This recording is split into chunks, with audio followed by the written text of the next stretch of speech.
welcome to another episode of Hot Topics. We are so excited to be joining you and to have you joining us as we unpack another series and another episode as part of this new Justice series, which we've been exploring over the last little while. It's been a really exciting series as we've looked at some of the topics, and we really want to encourage you to go check out some of the other episodes. But tonight we have a wonderful panel of guests that are going to be helping us explore the topic of echo chambers and vape balls and how all these things encourage us rather to come to a communion table, a place where we can find ourselves. But before I give too much away, I'm going to ask Nomsa, Devin, and Barry just to briefly introduce themselves as we kick off this conversation. Thanks, guys.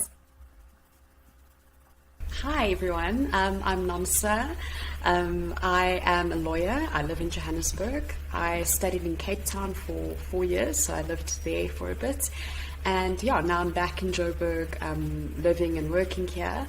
And I've an interest in social media, podcasting, music, and I'm a part of the Gracepoint worship team. Thanks for having me. Thanks so much, Nomsa. Devin, over to you. Yeah, my name is Devin Fleetwood. I am the youth and young adults pastor at Trinity Methodist Church in Linden. I've been here for just on a year now. Previously, I was the youth and young adults pastor at Veltfred Methodist for about 3-4 years. I've been working in the youth and young adult sphere for quite some time, and definitely ingrained there. Thanks so much, Devin. Barry, we'd love to hear from you as well. Yes, sorry, caught me off guard. They're always making notes on names, else I forget them. Yes, my background is I've been an active member of the Methodist Church since before I gave my life to the Lord in many years ago in Brooklyn Methodist Church at the age of 16, and I've been part of the church ever since. In the last 30 years, my focus has been on youth matters, is looking at youth issues and trying to track teens right through to adulthood. And I do that for a living, or I used to. At the moment, I do it as a matter of interest because I'm semi-retired. Most of my time now goes into just making sure that I keep track of behavior related to social media and consumers, especially young consumers. And that's why my interest is in social media and the impact that it has on our living out our lifestyles. Thank you so much, Barry. We look forward to this conversation, everyone. So I think the best place for us to start is with the idea of echo chambers. Now, this is something that I don't know if a lot of people know that it even exists. I must be honest, until a couple of months ago, I had no idea that this exists. So let's maybe start by unpacking what is it and how does it come into being and how does it affect our everyday interactions in the digital space? I think maybe else before everyone before everyone goes in, I just, for the benefit of the person sitting at home, we've seen various kinds of echo chambers. You see it on a national landscape, you see it at a provincial level. I've been watching this dictator series on Netflix, and I think of North Korea, for instance, where there's no other forms of media from outside, and it's just what they have, and so they've got this, what they believe is the truth is exactly what is the truth and nothing else from outside, and then I laughed when Nomsa said she studied in Cape Town, because so often when I engage with people from Cape Town, you kind of pick up a similar reality, that there's a Cape Town reality that is completely different to what many of us understand, or rather where many of us understand South Africa to be.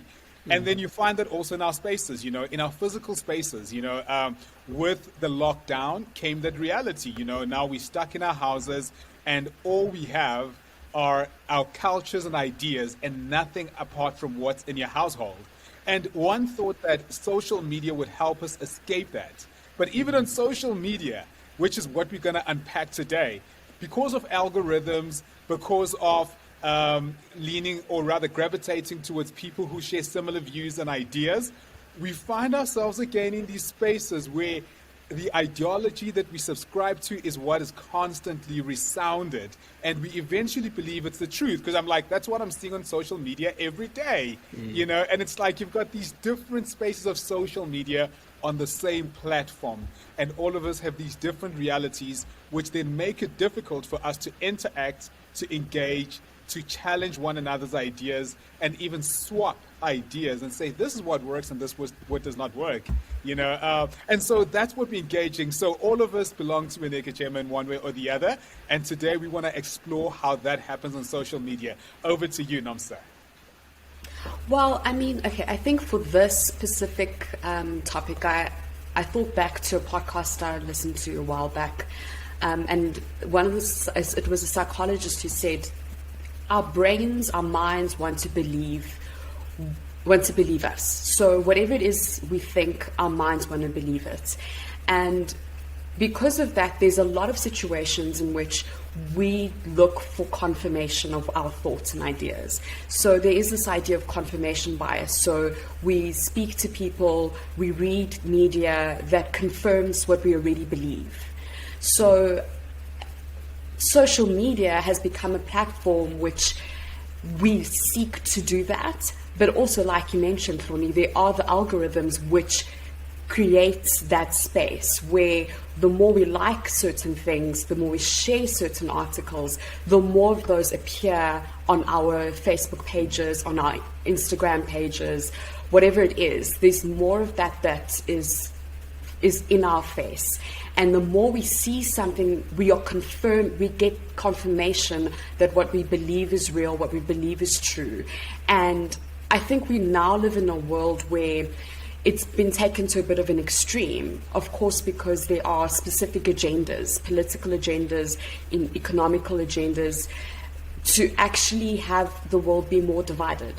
So we get in a space where even our social media feeds are so divided, where I could be looking at my social media pages and seeing certain articles that you, Hloni, might never ever see, because you never liked certain things or shared certain things. So you only see a different sort of media about the same topic. So we can all have a discussion, but because of what I've seen on my feeds and what you've seen on your feed, we could be talking at completely opposite views because we have those articles confirming our beliefs. So we live in a world where it's quite difficult now to differentiate between truth, what's real, and also to be able to see other people's views as valid and real and true as well. Yeah, I think social media is definitely one of those areas. We've touched on it so far, but this idea of the echo chamber in that space. Because what happens there is you, like you were saying, you like or you watch or you engage with a specific post. And then what the algorithm then does is it gives you the same kind of things, or it gives you something that's just a little bit different. And it's one little piece over, but it's still in the same vein of thought. So you, as people, we start to think that, oh, okay, cool. So I'm getting different opinions on this. This person's just changed just one or two things. I've seen it evident with this whole Simone Biles thing that happened with the Olympics. There were a few posts that came across on my news feed about the whole situation, and from one specific standpoint of it. And I went over to the family, and because my dad is on another area within his beliefs with that kind of stuff, the conversation we were having, it was almost like it was completely different situations that we were talking on, because he was talking from people who had one specific opinion in the matter, and then I was talking from an area of a different opinion, and we almost had to corroborate the story and say, okay, but hang on, why is the story not matching up now between the two of us? And that's what echo chambers do, is it creates that space where, okay, we know that the social media platforms know that you have these kind of opinions because you keep searching for these videos and these posts, so we're going to keep giving you those opinions. And like you said, it even goes into political stuff, and that's where things get very interesting. Yeah, I think what you guys have said is very important, because what we get to now is, and I'm just, Devin, I'm going to pick up words that you said. You said we get to a point of different situations, and those different situations are confirmed by that confirmation bias that Nomsa talks about. That confirmation bias has its roots in the fact that we've just spoken about it in another discussion, is the fact that we see things from different contexts. The context changes, and that's the problem with social media. The more we study cognitive processes in education, the more we realize that social media or the digital platform creates a virtual reality, which is not reality. I think that, Shloni, you brought up you said as what is reality? And the actual word reality means that we have to consider what Devin experienced with his father as a matter of getting together and sharing that and going into dialogue about that and saying, but that's not the way I see it. I see it from a different perspective. The example I always use is an elephant. When somebody stands at the back of an elephant and describes an elephant, it's very different from the person standing in front of the elephant and saying, this is what I describe an elephant to be. So you need to get together and then realize that, okay, I'm looking at the back and I'm looking at the front. And so context is very, very important in terms of content. And that's what we lose in social media. And we get, as a result of that, Nomsa, you mentioned that it gives us two poles. I call those bait balls, because what happens is that you pull you into this bait ball of opinion and you feel comfortable there and you hide amongst one another. And it doesn't mean that's a bad thing, because on the other side, you've got another bait ball. And who says that they're wrong? But the problem is that there's no connection. Yeah. And bait balls rarely come together. Sure. I think some of the things that you've highlighted, Nomsa, Devin, and Barry, is how it actually is so prevalent and we don't realize it often. How it informs so much of our everyday lives, our news feeds, our social media, even our, Barry, what you mentioned, the two poles, our polarity to an issue, how our opinions about an issue, and what, Nomsa, you mentioned the idea of opinion and fact. How so often we now, because of social media and the digital space, sometimes struggle to distinguish between what is an opinion and what is truly a fact and what is a truth, because so often our truth is informed by what our social media feed presents to us. I recently heard a scary statistic. I mean, I don't quote me on this. I don't know how accurate it is, but it was an eye-opener to me that the video that I was watching and speaking about this said that 68% of Americans look at social media as their primary news source and often as their only news source. And I thought, how scary is that? Because on social media, you can post anything and make it look legit, and that can be your thing. So what is it about this digital space that makes it so perfect for things like echo chambers to develop? I think it's exact. Shane, go for it. Sorry. Okay. I was going to just say that it's so easy. Social media, the whole design is to grab our attention. So it's easy to grab our attention on a phone, on a computer, and just go through this loop of scrolling and just going up and down. And because there is a specific agenda that we don't necessarily think about or know. So when we see things, we're unconsciously scrolling and just looking at all these different articles, and again, confirming what it is that we believe. It's just so easy to create that. And I think we also, I've seen in my own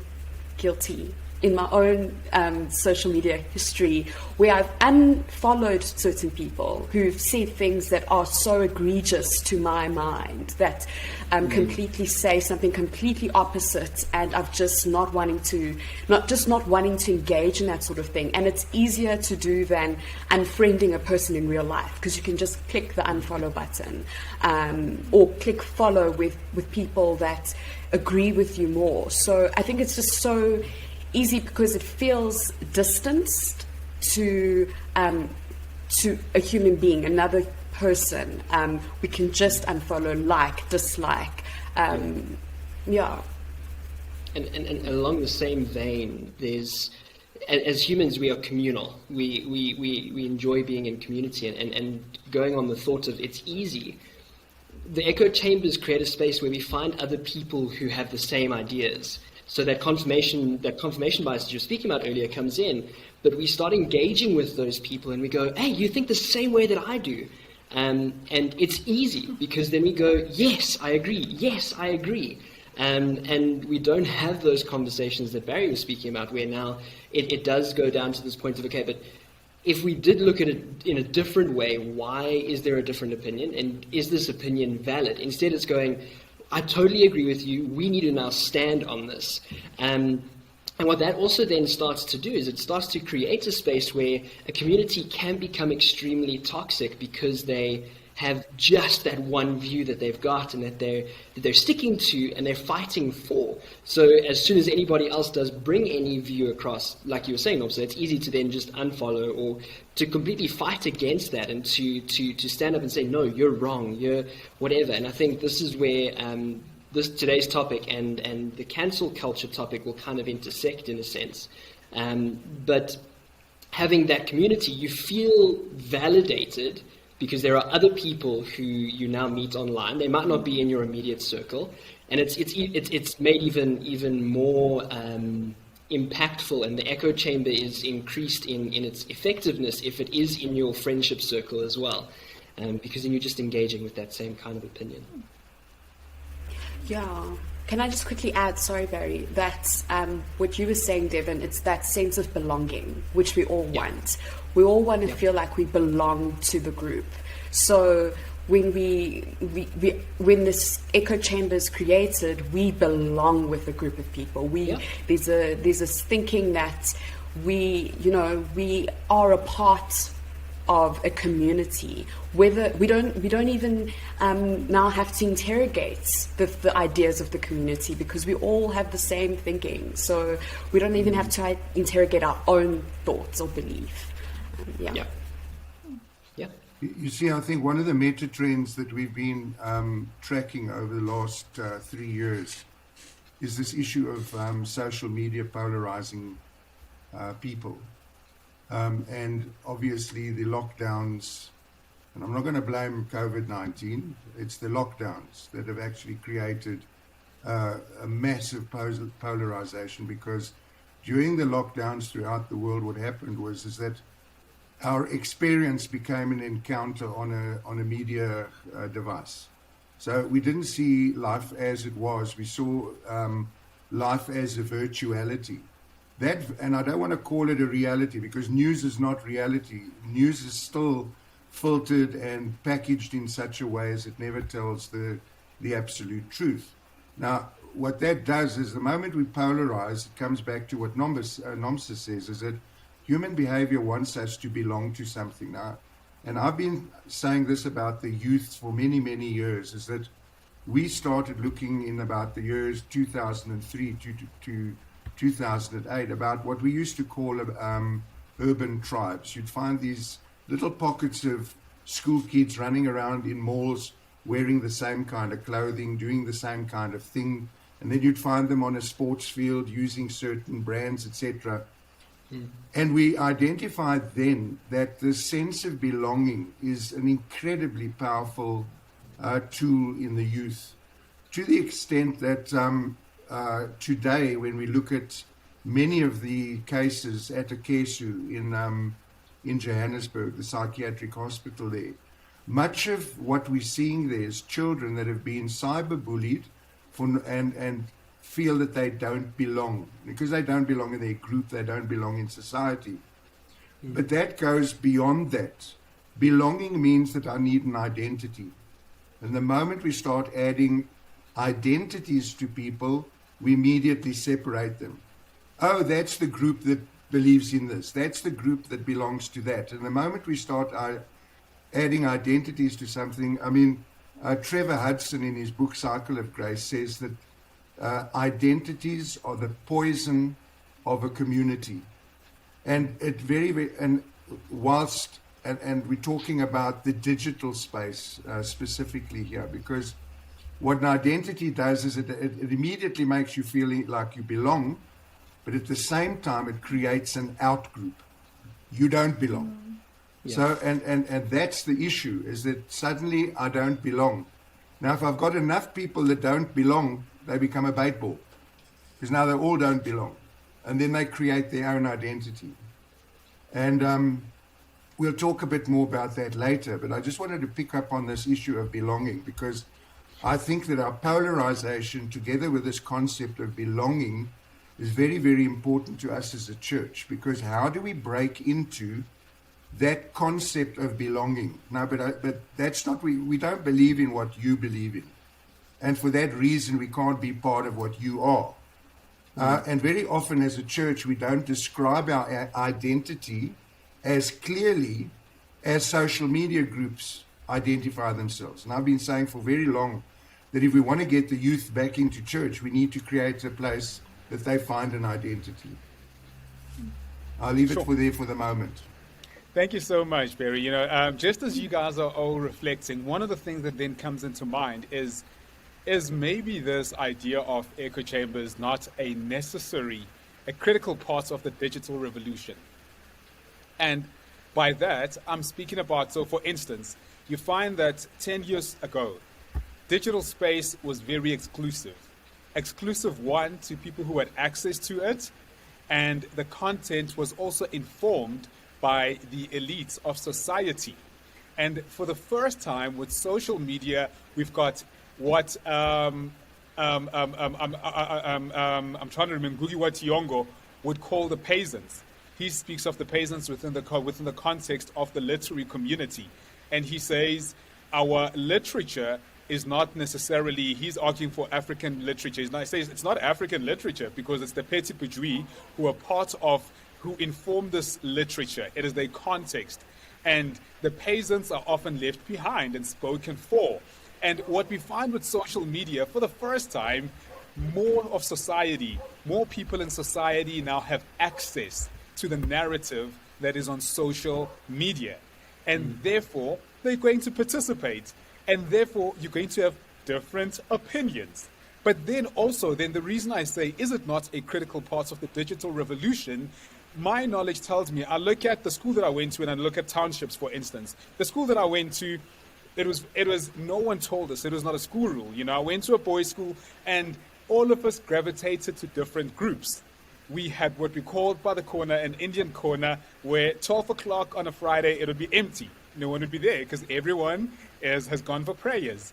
You had what we call Parliament, where all the Portuguese kids would be.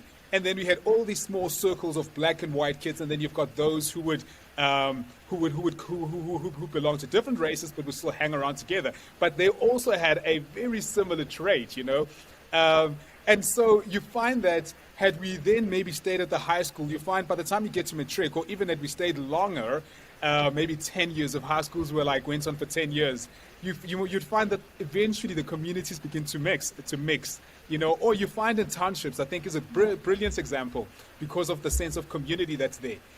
Traditionally, townships would have different sections. You'd have a Zulu section, a Sotho section, and this section, but eventually what has happened over time, you've got a township culture that does not belong to any of those groups.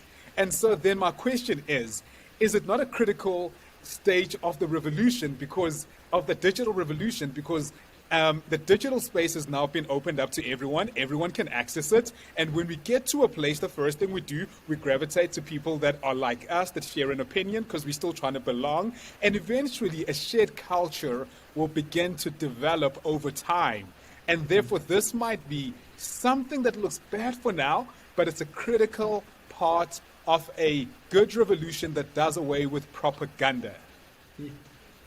I agree with that, but I think, Flonnie, there's an element at which there needs to be intentionality in that.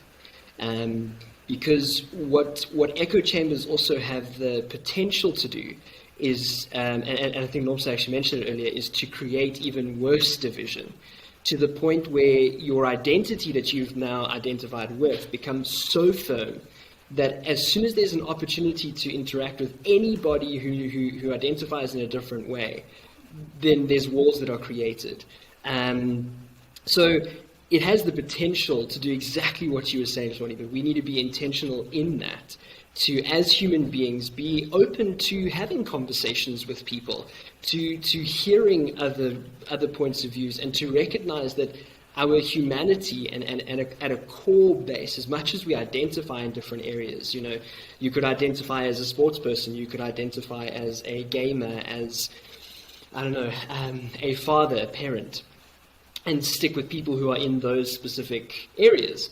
But if you're not open to other people who may share similar traits or similar identities, but differing ones, and willing to listen and engage, that cross-culture and that unified culture isn't going to happen. I'm reminded of James, in James chapter 1, verse 19. It says, "Understand this, my dear brothers and sisters. You must all be quick to listen, slow to speak, and slow to get angry." And I think where the echo chamber can remain in that is divisive space is when it doesn't follow that kind of idea, because it's such a core part of my identity that as soon as you even mention the idea that you have a different viewpoint on this one particular issue, I'm going to switch off and not listen to you, and I'm going to argue, get angry, and push my point. But if I'm willing to be quick to listen, slow to speak, take everything in, and be slow to anger, we can still disagree on something. And that's where I think, Flonnie, that's where that space will be so beautiful, is that we will have so many different people who disagree on topics, but they're willing to talk about them and engage with them, and that they know that those topics don't determine the fact that we are all human, and that we can share a meal around the same table, so to speak, using an analogy there. Because what you were describing is a group of diverse people sitting around the same table, and having different opinions, but sharing in a meal. And it's beautiful, but we need to be intentional with it. So maybe Dev, I just want to highlight something that Dev said. Sorry, Nomsa. So Dev, if I'm hearing you properly, what you're saying is that some of the things that need to develop on the digital space is the intentionality, a culture of intentionality. For sure. Thank you. For sure. So over to you, Nomsa. I completely agree with Devin in that, because I think for me, like I said, guilty of unfollowing certain topics or people at a time. I was actually confronted watching, there was a documentary on Netflix, The Social Dilemma, and it was speaking a lot about how the algorithms work and in creating division, and also just feeding different people certain things, so you would buy certain things or vote in a certain way. And my big realization was that I actually, to function in a society, need to follow people who disagree with me or have different viewpoints about certain topics, which is something I've then intentionally started doing, was follow people who think completely differently, have completely different political viewpoints, different opinions, social views, because I think as Christians, it's important for us to have difficult conversations, to be able to engage in difficult things, to be able to rumble with our differences, and to be okay with that, to be okay with the fact that not everybody thinks the way I do, even in as you know, the church. These different denominations, these people who see things differently, believing in the same God, and to be able to engage with people without that tribalism that Barry was referring to, and to be able to see ourselves in that revelations way, where we will be different people, different tribes, different voices, and still be able to come together and be as one. And I think it is so important to intentionally have different views coming at us, and it's something, again, the intention is required, because the way that social media works is to do the opposite. So to have conversations, and also like that scripture Devin was talking about, is not just have conversations, but also to just be still sometimes and just take in the different viewpoints and understand that we're not all the same, we don't all think the same, and that's okay. And accept that me, Nomsa, can't have all of the right beliefs and all of the right thoughts. I cannot by myself. I'm not God. I'm not all-knowing. And to be able to engage in that, sometimes quietly and thoughtfully.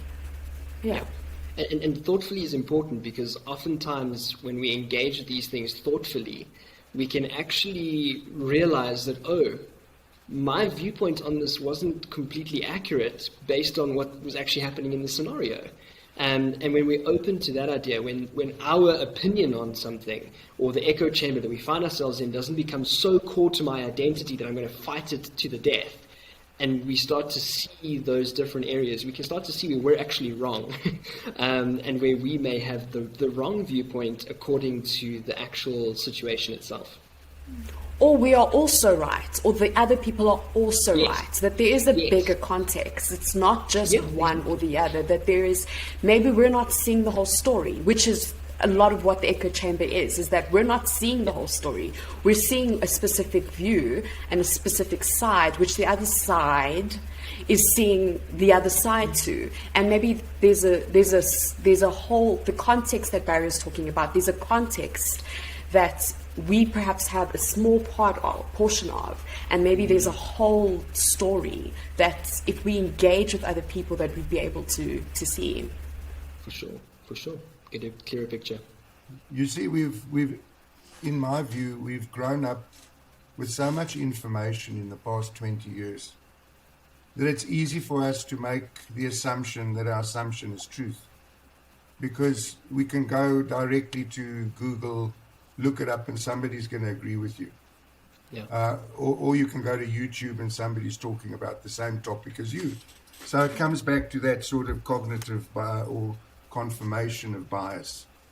I think the thing is that where I find difficulty today is when, and I'm talking about the extreme, please, when people refer to, but it's my experience. My experience of this is that, and my experience of that is this. I have no problem with people having experiences and expressing their experience, until they start saying to me, but your experience is invalid because it's not my experience. Because then what is the truth? Do we all have our own truth? It comes back to what we as a church should be as Christians, Nomsa, and I agree with you, is that if I go back to my bait ball metaphor, where we have these bait balls of opinion, and bait balling is not wrong. I mean, as you say, Lornie, we've had these things throughout life, throughout history. But what separates us is that we've got to a point in our history where there is so much information that we need something like an AI in our social media to sift it out for us, because there's so much. And what the AI does is it's actually trying to help us. The problem is that we believe it so intensely that we don't realize what it's doing for us. As a church, we should be the water that the bait ball is in. You know, the bait ball doesn't live in an environment of nothing. The church allows the bait balls to be there, but the church also feeds from those bait balls so that we can create an environment in which those bait balls can coexist. I don't know if that makes sense to you. But because we are the only truth, really, we are the only truth if we consider that we have based our truth on the Bible and our interpretations of the Bible. And even there we might be going wrong. But if we always go back to the truth of the Word as our foundation, then at least we know we're talking about something pure. The saddest thing that I heard from a young man the other day, and I call him a young man, it must have been about 14 years old, walked up to me and he was looking for something on social media, and he looked at me and he says, "Which of these is the truth?"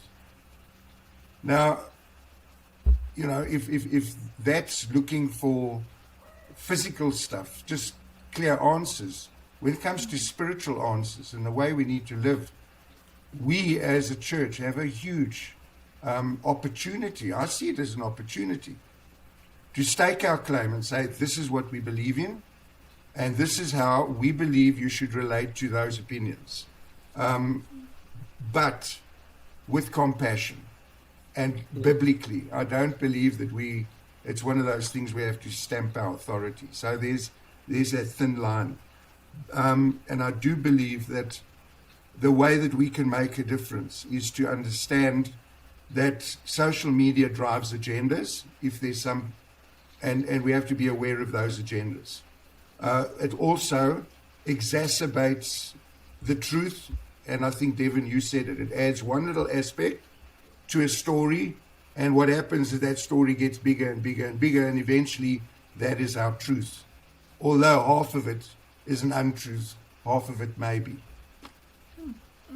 Thank you so much, Barry and Nomsa and Devin. You guys have given us just this real glimpse into how this affects people in the everyday life, and practically what it means to be a community of Christians and how we engage our lives. I want to just throw something in, and this is just purely a thought and something I came across which I thought was interesting, and it sounds a little bit abstract and maybe outside the topic, but just stick with me for a sec as I link this. So I recently came across a study that was done in 1951, which is quite a long time before all this was present, but it was done at a university by a guy called Solomon Ash, and it was an experiment where they could see by using a really simple test and university students if how influential peer pressure and the human need to belong is on society and people and individuals. So what they did is they did this study, and they purposefully had this focus group, but most of the people in this focus group were actually in on it, and only some people were part of the study. And so what they did was they had those that were in on it change their answers to see if they could get those that were actually part of the studies to change their answers.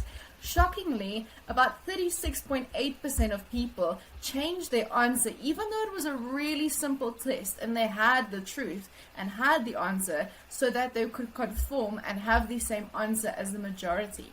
And my thinking behind presenting this is, how often does things like echo chambers kind of pressurize us, and our human need to belong pressurize us to changing our truth and our views, and what does that rob us as a Christian community? You know, Barry, you raised something about this idea of truth, and as a Christian community we present something different. We say that this is the truth and this is the way of life, and yet when we find ourselves in echo chambers and things like the human need to belong, we so often retract our own beliefs to belong. So how do we find this balance of belonging, but not using belonging or spaces like echo chambers to be the only space to belong? Where do we find this middle ground as Christians where we say we're diverse and yet we belong?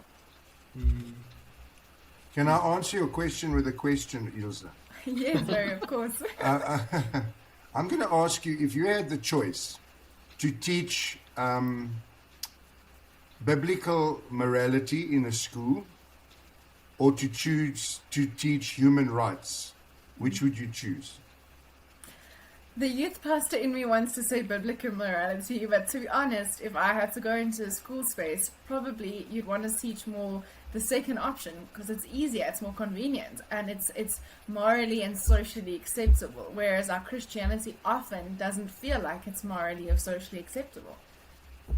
But is that because of the implicit bias within human rights, or because of your implicit bias as a result of your calling?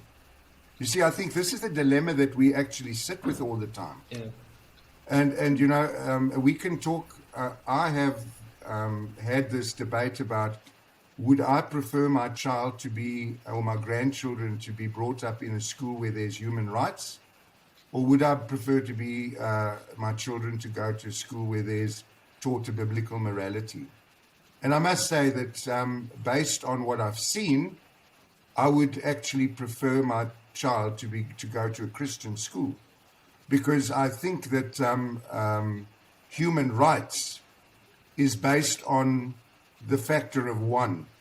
So if one person claims it as a human right, then everybody claims it. Whereas the biblical reality to me is when a religious society or community, or let's call it a faith system, relies more on a morality of the conscience within a society. It's not based on the individual. So that's my question in a question to you. And I think that's the dilemma we sit with today as a church.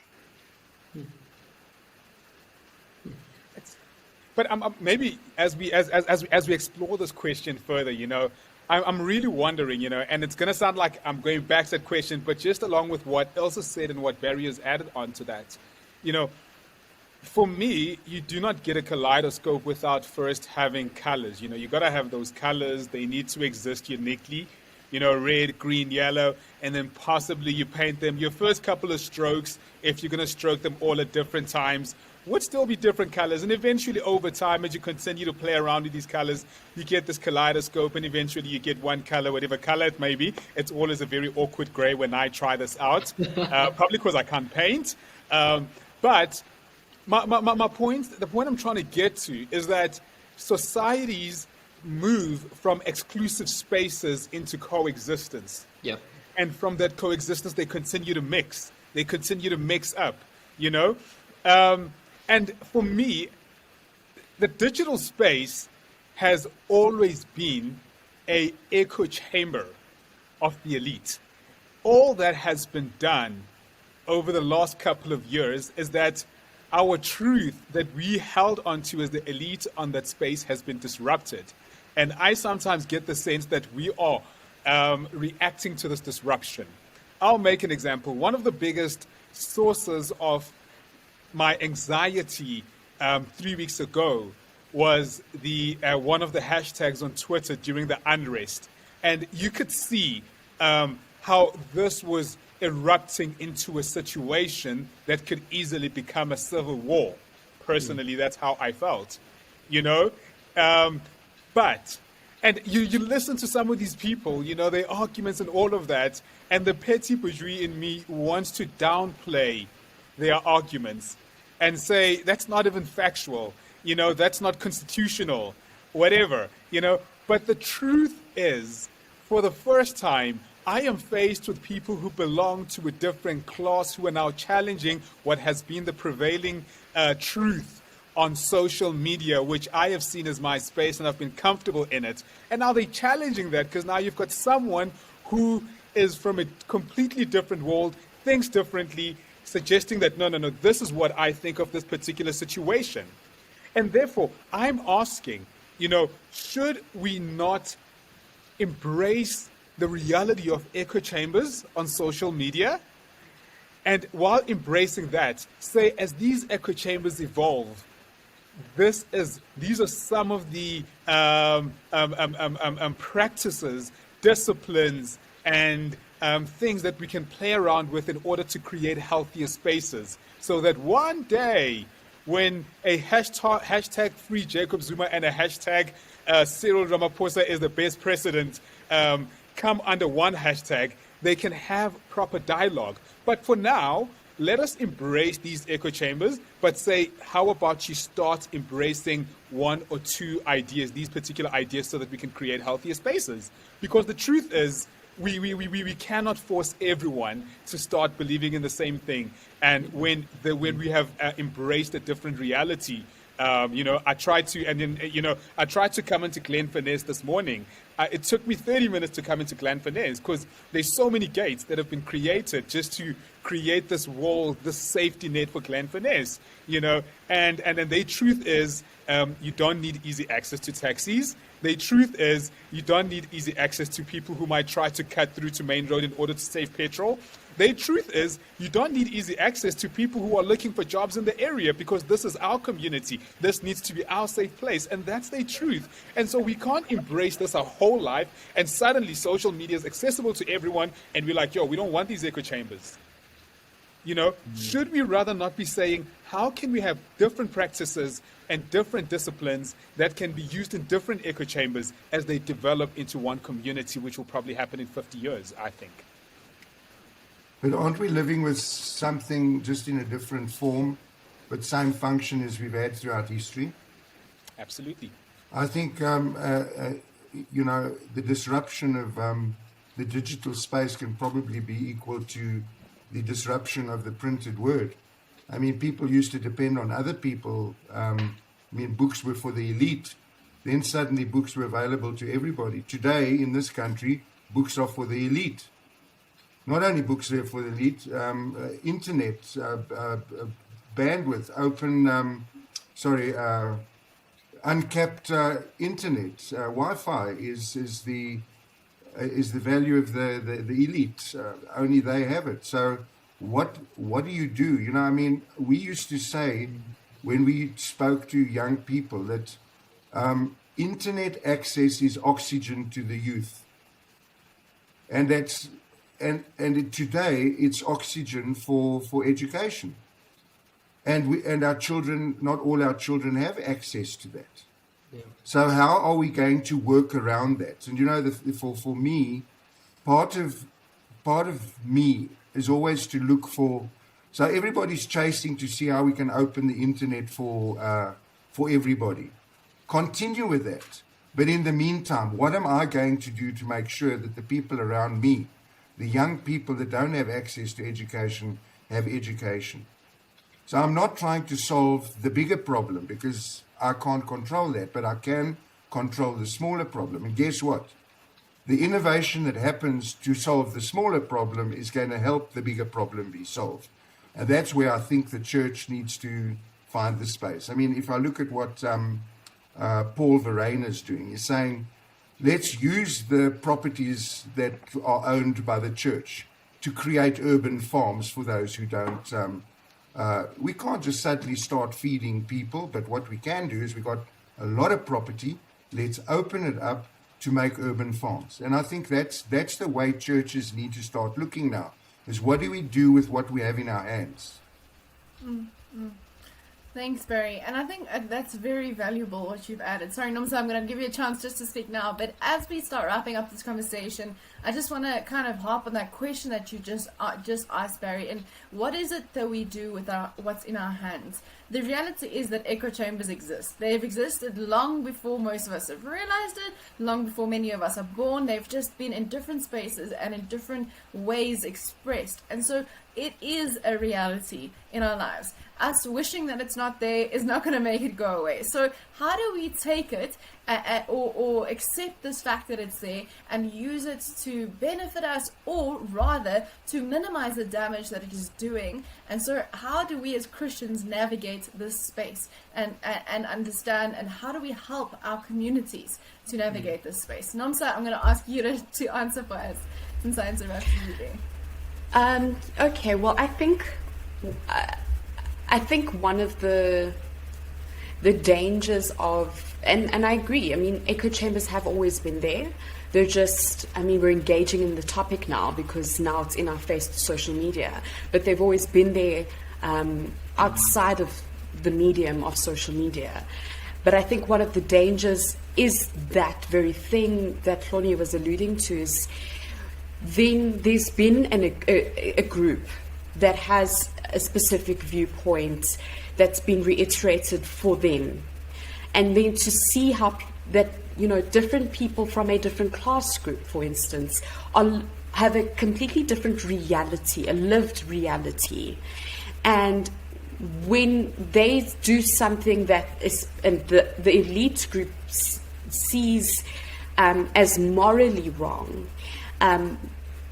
there is an alienation that can occur, because I think what we're not doing is sitting in discomfort. And I think that's one of the things we need to do as a people, is sit in discomfort and sit in a position that we, in our, at least our minds, that we're not in. I'm not in a situation where where there's a necessity for certain things, for food, for which I cannot afford. I don't sit in that reality. But there are plenty of people that live and that look like me, that live in that sort of reality. And it is comfortable to be in my echo chamber where the people are more like me and think more like me and comfortably can hold a view which would alienate the other group. And I think it's important rather to sit in this reality that I have is a comfort.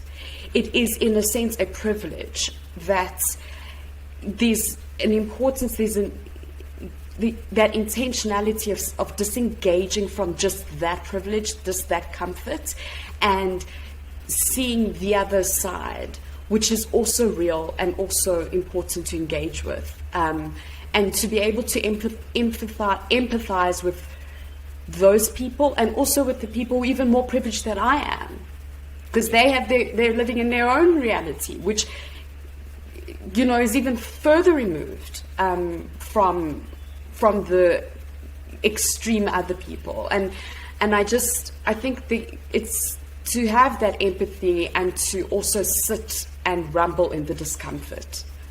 Yeah, it's a crucial word, empathy.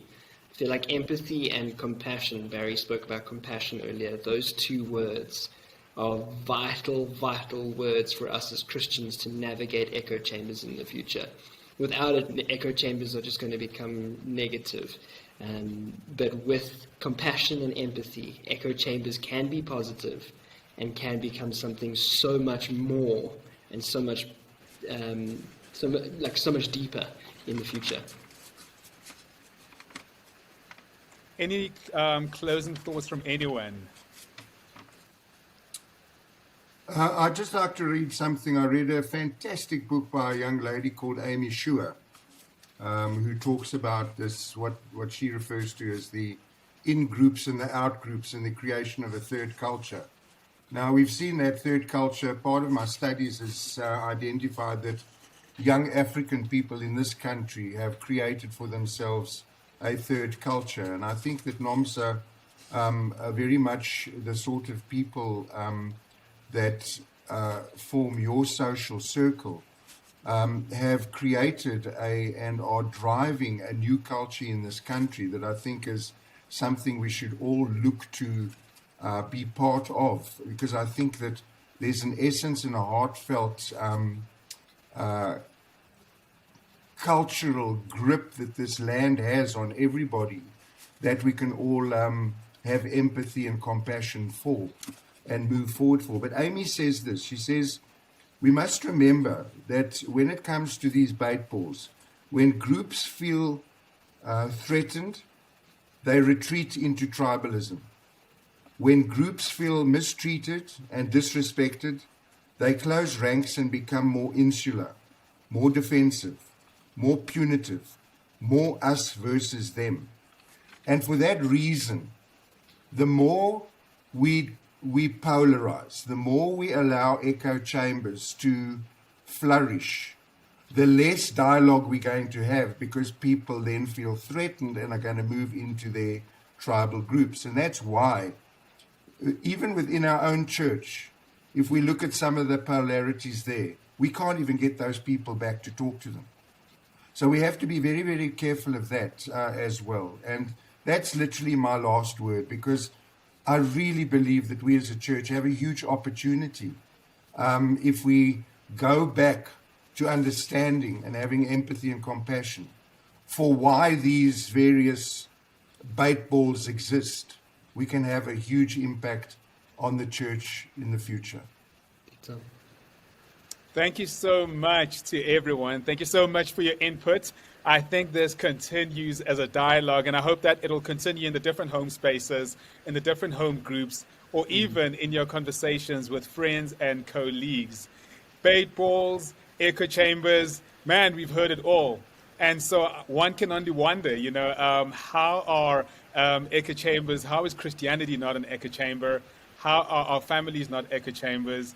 How do we create spaces that even though they might be exclusive communities, we continue to challenge one another and make sure that as we leave those spaces, we are commissioned to better engage with people who may think differently to us.